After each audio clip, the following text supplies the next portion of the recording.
Bonus content. So, y'all know on the channel, we got this same CBR for my brother-in-law. I gotta give him a call once I'm done doing this. But Steve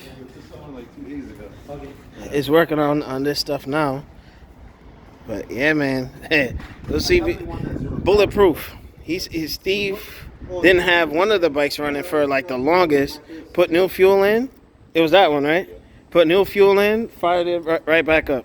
Unbelievable. I'm gonna change the oil because that thing keeps on leaking. But yes, make sure you come check out Absolute Cycle here in Rahway, New Jersey. They're getting that CBR 600 up and running. Steve, that's the bike that you said wasn't running for a while. You put new fuel and then it just fired up. Yeah, it ran when I bought it. Mm-hmm. But the coolant and oil was probably like 10 years old. Oh yeah, it looked like some Crypt Keeper blood. I would say at least 5 years old. But it started up. Yeah, the gas in there is at least 2 years old. I put fresh gas in it and a battery, and it started right up. Yeah, that's it sounds like brand new, like a brand new bike. Yeah, but if you have a pair front and back, I need that for my brother-in-law's because it's a slow leak on it. You know, so I will pump it or do the compressor.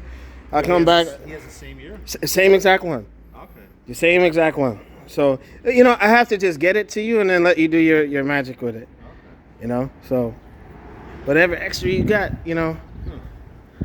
Yeah, and the ECU sits right on top like some of the modern sport bikes. All right, good stuff. Just a little bonus content for y'all.